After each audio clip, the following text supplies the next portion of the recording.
Assalomu alaykum, hurmatli talabalar. Men Muhammadev Behruz Hafizovich, umumiy fizika kafedrasi o'qituvchisiman. Bugun sizlar bilan molekulyar fizika kursidan navbatdagi amaliy mashg'ulotimizni boshlaymiz.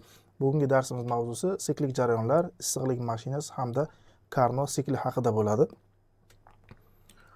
Xo'p, qisqacha nazariy qismini tushuntirib ketamiz. Sababi ma'ruza qismlaridan bularda aytgandik, lekin kerakli formulalarni yana bir eslab olamiz. Termodinamikaning birinchi qonuni bizga nima derdi? Demak, sistemaga berilgan issiqlik miqdori demak, sistemaning ichki energiyasining o'zgarishiga hamda tashqi kuchlar ustida bajargan ishga sarflanardi.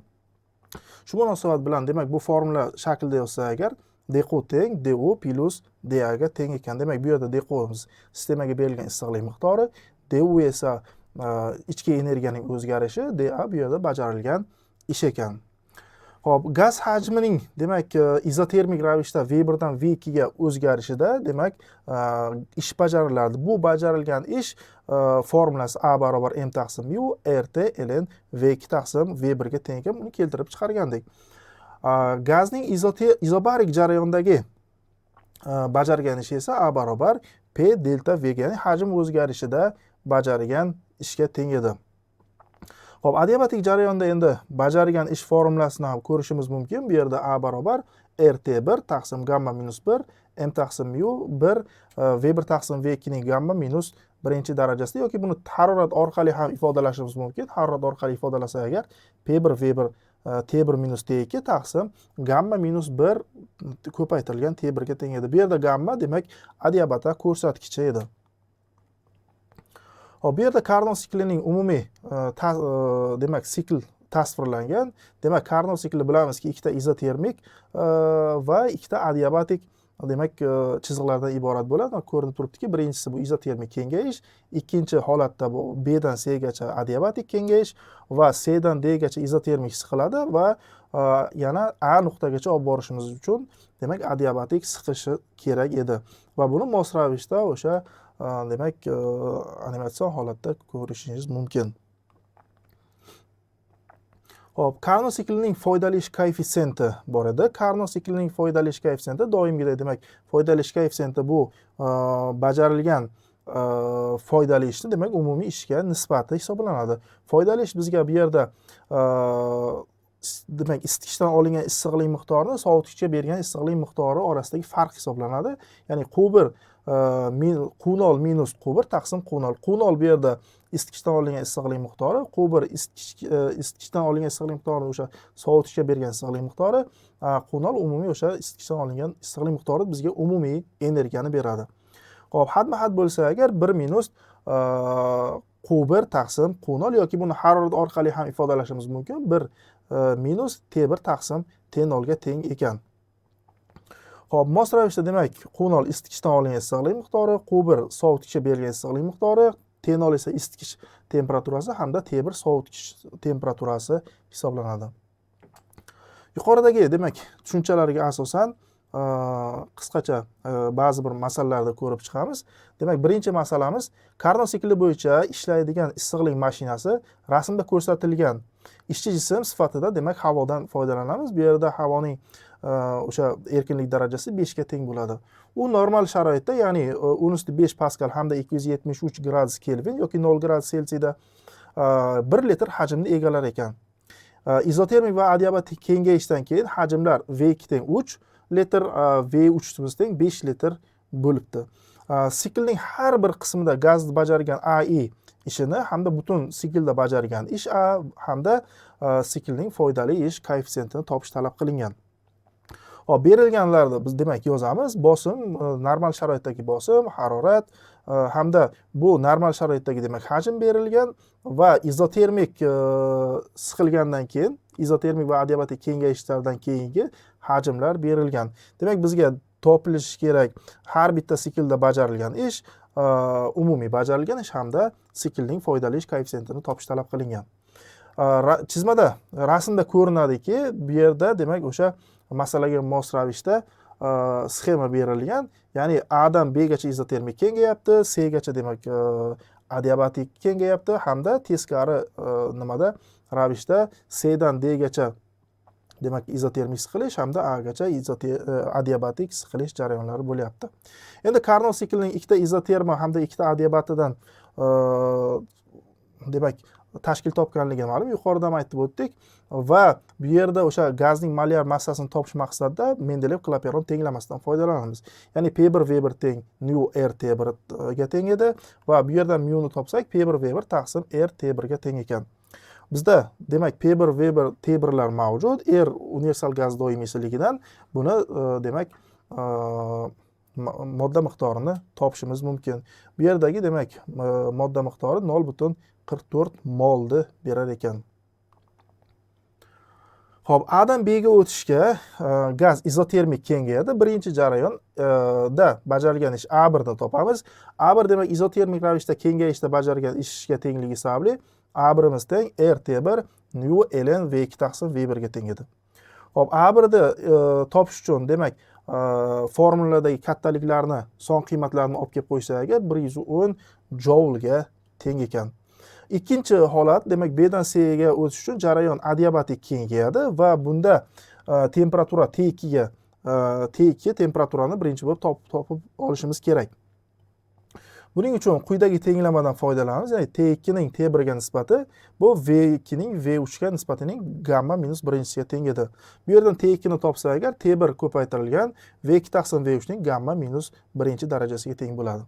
Xo'p, gamma endi bu yerda havo uchun yuqorida ham aytdik, erkinlik darajasini topsak agar gammani I plus 2 taqsim I degan formula bor edi. Ya'ni adiabata ko'rsatkichi bu erkinlik darajasi plus 2 taqsim erkinlik darajasiga nisbati edi.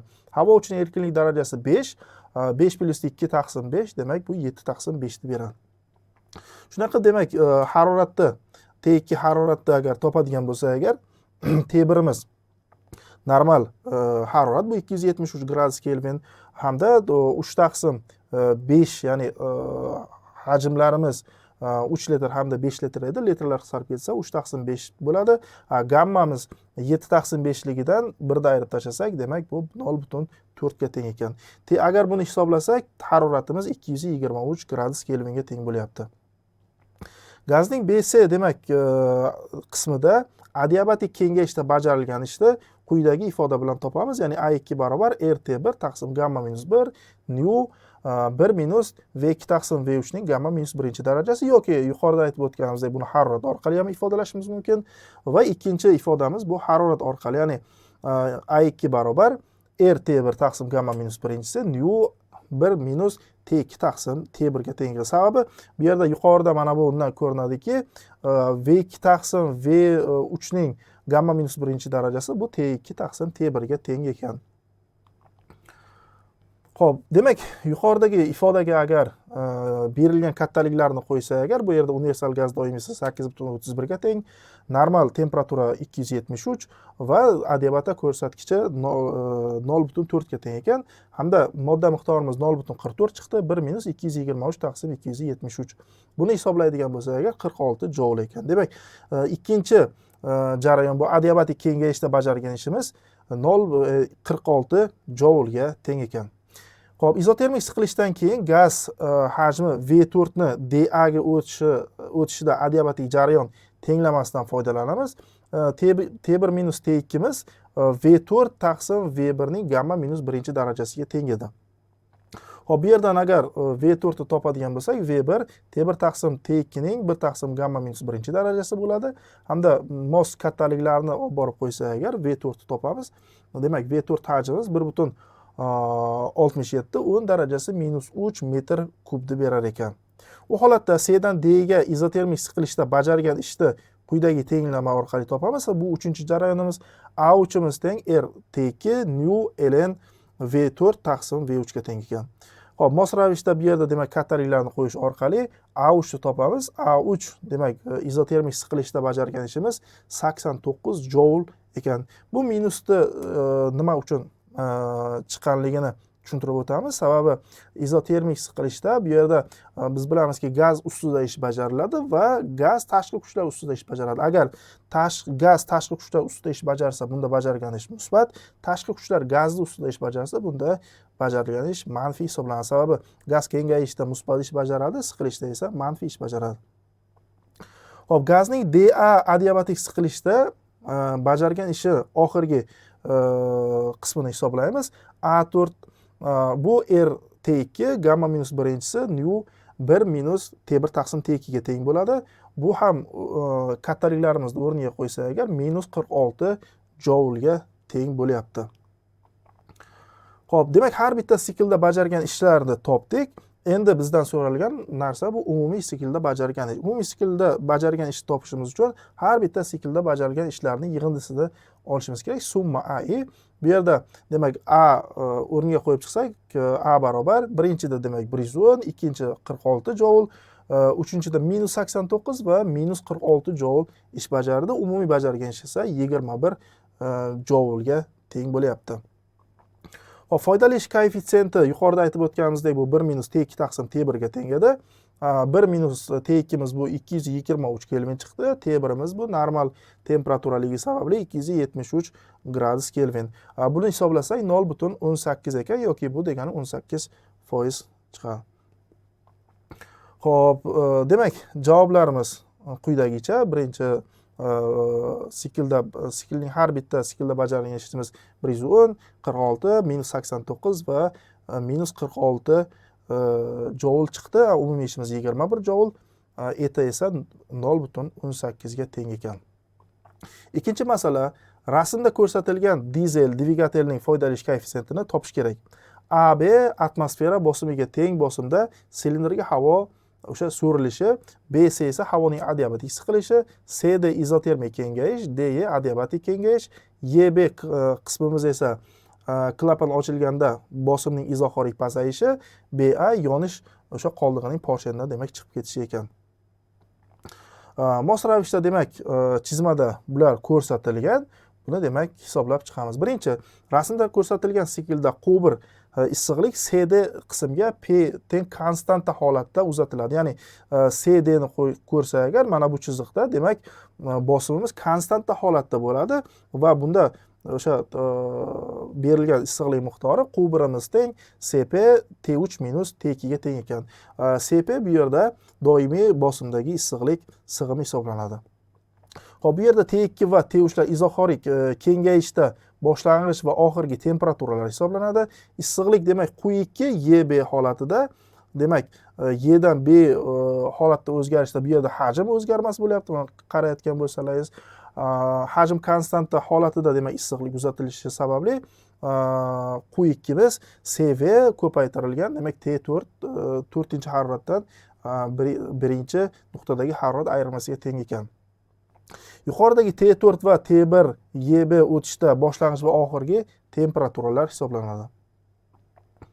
Hop, siklning foydali ish koeffitsiyentini topadigan bo'lsak, yuqoridagi tenglamadan siklning foydali ish koeffitsiyenti, ya'ni 1 minus Q2 taqsim Q1 ga teng edi, yoki bo'lmasa aytib o'tganimizdek 1 minus T2 taqsim T1 ga teng edi. Hop, bu ifodaga qo'ysa, ya'ni Q2'miz bizda CV T4 minus T1 ga teng edi. O'zi qavslar bor bu yerda. Qolib ketgan. Mos ravishda buni temperaturaga, haroratga aylantirsak, qisqartmasi yoki bo'lmasa 1 minus 1 taqsim gamma T4 minus T1 ga T3 minus T2 ga teng bo'lyapti. Hosil bo'lgan ifodani so'radi va mahrajini T2 ga bo'lamiz. U holatda esa va adiabata ko'rsatkichini ham inobatga olishimiz kerak. Sababi adiabata ko'rsatkichimiz bu doimiy bosimdagi issiqlik sig'imi, doimiy hajmdagi issiqlik sig'imiga nisbat edi. Hop, etamiz shu holatda demak quyidagi formulaga teng bo'ladi. Ya'ni foydali ish koeffitsiyenti bu yerda CD jarayonda M teng konstantada izobarik o'sha bo'lganligi sababli T2 taqsim T3'imiz V3 taqsim V2 taqsim V3 ga teng bo'ladi. T3 da bu yerdan haroratni topadigan bo'lsa agar T2 ko'paytirilgan V3 taqsim V2 ga teng bo'ladi. Yoki bu alfa ko'paytirilgan T2. Alfamiz bu yerda V3 taqsim V2 ga teng bo'ladi. Bu yerda alfani izobarik kengayish darajasi deb atalaymiz. Alfa T3 taqsim T2 yoki V3 taqsim V2 ga teng bo'ladi. Hop, BC va DE adiabatik jarayonlar hisoblanadi. DE esa DE jarayon uchun quyidagi tenglamani yozishimiz mumkin. Ya'ni T3 taqsim T4'imiz V3 taqsim V4 ning gamma minus 1 darajasiga teng bo'lyapti. Hop, rasmda Y holat uchun V4 teng V1 ga teng ekanligini olamiz va T4 barobar T3 V3 taqsim V4 ning gamma minus birinchi darajasiga teng bo'ladi. Hop, umumiy hisobda demak, agar joyga qo'ysak, V3 taqsim V4 imiz bu V3 taqsim V1 ko'paytirilgan V2 taqsim V1 ga teng bo'ladi yoki bu V3 taqsim V2 ko'paytirilgan V2 taqsim V1 da agar qo'yadigan bo'lsak, bizda alfa taqsim betani beradi. Hop, yoki bo'lmasa V3 taqsim V4 ning gamma minus birinchi darajasi teng alfa taqsim betaning gamma minus birinchi darajasi. Har ikkala tomondan demak gamma minus birinchi darajasiga ko'tardik. To'rtinchi ifodamiz kelib chiqadi. V1 taqsim V2 imiz bizda adiabatik siqilish darajasi deb ataladi. Bu beta bilan belgilaymiz. Ya'ni mana ko'rib turibmizki, mana bu yerda demak V1 taqsim V2 bizga V1 taqsim V2 betani berganligi sababli V2 taqsim V1 imiz birga 1 taqsim betani beryapti. 3, 2 va 4-chi ifodalarni demak qo'yib, 3-chi ifodaga 2 va 4larni qo'yib, quyidagi tenglamaga ega bo'lamiz. T4 imiz teng T3 alfa taqsim beta gamma minus birinchi darajasi. Yoki bo'lmasa bu teng T2 ko'paytirilgan alfa taqsim betaning gamma minus birinchi darajasiga teng bo'lyapti. Hop, T4 taqsim T2 teng alfa taqsim betaning gamma minus birinchi darajasiga teng deyishimiz mumkin. Sababi T2 ni tenglamaning narigi tomoniga o'tkazib qo'ydik. BC jarayon uchun quyidagi tenglamani yozamiz. T2 taqsim T1 imiz teng V1 taqsim V2 ning gamma minus birinchi darajasi, V1 taqsim V2 imiz betaligi sababli bu betaning gamma minus birinchi darajasiga teng bo'lyapti. Hop, T1 taqsim T2 imiz bu 1 taqsim betaning gamma minus birinchi darajasiga teng bo'ladi. Ya'ni teskarisi. Hop, 2-chi, 5-chi va 6-chi ifodalarni demak birga qo'yib turib, siklning foydalanish koeffitsiyentini topishimiz mumkin.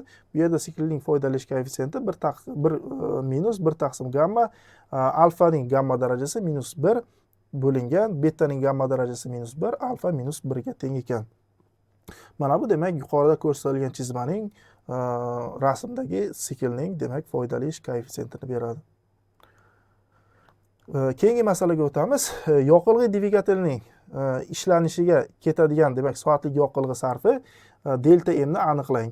Agar u quyidagi rasm demak sharoitda ishlasa, dvigatelning quvvati berilgan 50 kilovat, dvigatelning foydalanish koeffitsiyenti bu 0.45, siqilish darajasi yuqorida ko'rdi bu beta barobar V1 taqsim V2 imiz 10 ga teng ekan.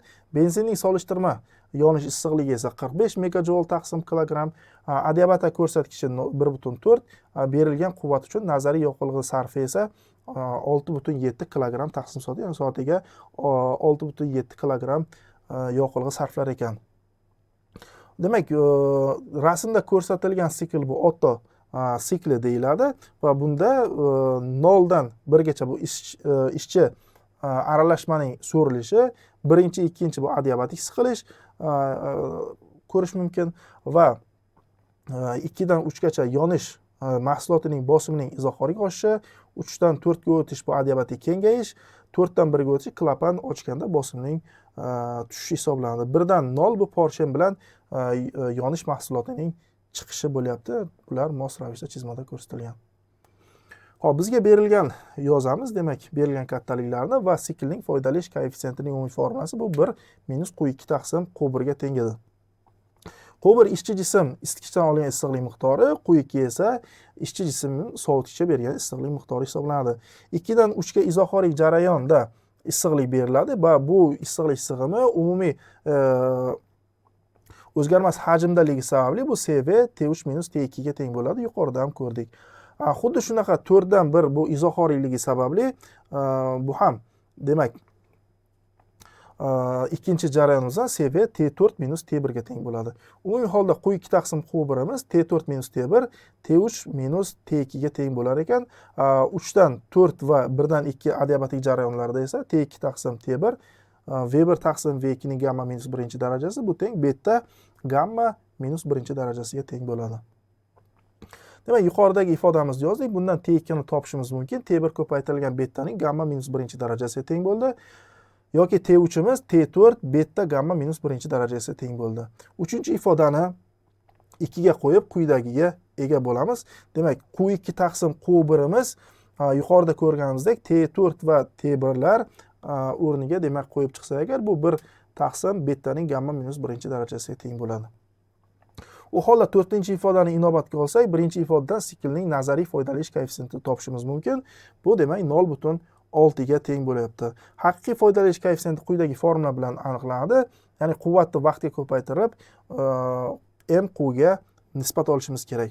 Va buni demak n ko'paytirilgan bizda bu ishni beradi va bo'lingan demak mc ko'paytirilgan t ko'paytirilgan q bo'ladi. Umumiy hisobda agar vaqtlar qisqarib ketsa, u holatda n taqsim mc ko'paytirilgan qga teng bo'ladi. mc bu yerda 1 sekundagi yoqilg'i sarfi hisoblanadi. Bizda esa 1 soatdagi yoqilg'i sarfi berilgandi. Bu dvigatelning 1 sekundagi haqiqiy yoqilg'i sarfini agar hisoblaydigan bo'lsak, bu 2,47 10 darajasi minus 3 kilogramm taqsim sekundni beradi. Xo'p, mfimiz esa demak 8,9 kilogramm taqsim soat edi. Umumiy o'sha yoqilg'i sarfi. Ishqalanishda dvigatelning har soatda benzin sarfi quyidagiga teng bo'ladi. Ya'ni delta mimiz bu mf dan mn ni ayirmasiga teng bo'ladi. Bu taxriban 2,2 kilogramm taqsim soatni berar ekan. Xo'p, keyingi masalani ko'rib chiqamiz. Demak, ishqalanish sikli rasmda ko'rsatilgan ideal bug' mashinasining foydalanish koeffitsiyentini topishimiz kerak. A va B qozon kengayayotgan bug' tufayli silindrda izoxorik bosim oshishi, BC porshen harakati natijasida izobarik hajmning oshishi, CD esa silindrda bug' kelishi to'xtaganda adiabatik o'sha hajmning adiabatik oshishi, DE klapan ochilganda bug' sovutgichga o'tishi natijasida bosimning izoxorik pasayishi, YD holatimiz esa agar YA holatimiz oxirgi holatimiz bu porshen silindrdan bug' siqib chiqarilganda hajmning izoxorik kamayishi hisoblanadi. Demak, buni tasvirda ko'rishimiz mumkin. Demak, ketma-ket BC, CD va DY hamda YA lardan iborat ekan. Bu mashinasi har bir sekundda demak solishtirma yonish issiqligi bizda 15,3 megajoul taqsim kilogramm, 1 gram massali yoqilg'i sarflar ekan. Demak, 1 gram massali yoqilg'i shuncha nimani berapti. Boshlang'ich hajmimiz bu 0,2 litr, keyingi V1 hajmimiz esa 1,2 litr, V2 hajmimiz 2,4 litr. Boshlang'ich bosim normal atmosfera bosimida 0,1 megapaskal. Qozondagi bug' bosimi esa 1 megapaskal. Adiabata ko'rsatkichida 1,3 deb boshlang'ich shartda bizga berilyapti. Xo'p, berilganlarni yozib olamiz va demak siklning foydalanish koeffitsiyentini topamiz. Doimgidek siklning foydalanish koeffitsiyenti bu A taqsim Qga teng, ya'ni A bu yerda foydalanish biz mashinaning bir siklda bajargan ishi. Xo'p, Q teng M Qga teng, yoqilg'i yonishi natijasida ajralib chiqqan issiqlik miqdori. Rasmdan ko'rinib turibdiki, sikl davomida bajarilgan ish siklning har bir qismida bajarilgan ishlarning umumiy yig'indisiga teng bo'ladi. Shuning uchun ham biz A barobar ABC plus CD, ACD plus ADE va AYA va plus AB ga demak bo'lamiz. Va bularning umumiy yig'indisini topishimiz kerak. Izoxorik jarayonda bizga ADE teng 0 ga teng bo'ladi. Sababi izoxorik jarayonda ish bajarilmaydi. AB qismda ham 0 ga teng bo'ladi. U holatda umumiy ishimiz 3 ta qismning umumiy bajargan ishiga teng bo'lyapti. Xo'p, BC qismda bajarilgan ish bu P1 V1 minus V0 ga teng bo'lyapti. Hajm o'zgarishi bu yerda V1 minus V0. Ikkinchi holatda CD degan bu adiabatik jarayon bo'lganligi uchun P1 V1 taqsim gamma minus birinchi darajasining, demak 1 minus V1 taqsim V2 ning gamma minus birinchi darajasi bo'lyapti. Hop, YA holatida o'tishida esa bajarilgan ish P0 ko'paytirilgan V0 minus V1 ga teng bo'lyapti. Umumiy holda bu ishlarni agar yig'ib chiqsa agar quyidagi ifodani beradi va yuqoridagi ifoda o'sha umumiy bajarilgan ish hisoblanadi. Mos qiymatlarini olib kelib qo'ysa agar, demak umumiy bajargan ishimiz 1,53 kilojoulga teng ekan. Ideal bug' mashinasining foydalanish koeffitsiyenti demak eta barobar A taqsim M Qga tengligi sababli bu yerda A imiz 1,53 10 darajasi 3 taqsim demak M imiz 10 darajasi minus 3, Q esa 15,3 10 usti 6 edi. Buni hisoblasak 0,1 deb berar ekan. Ya'ni siklning foydalanish koeffitsiyenti 0,1 1 ga teng bo'lyapti. Xo'p, yuqoridagi masalalarga muvofiq bu yerda mustaqil ishlash uchun demak qo'shimcha masalalar berib ketyapmiz va javoblari ham bor. O'zlaringiz mustaqil ravishda urinib ko'rishlaringiz kerak. Agar qanaqadir savollar tug'iladigan bo'lsa, demak kontakt orqali bizga murojaat qilishingiz mumkin. Keyingi darslarda ko'rishguncha xayr, salom.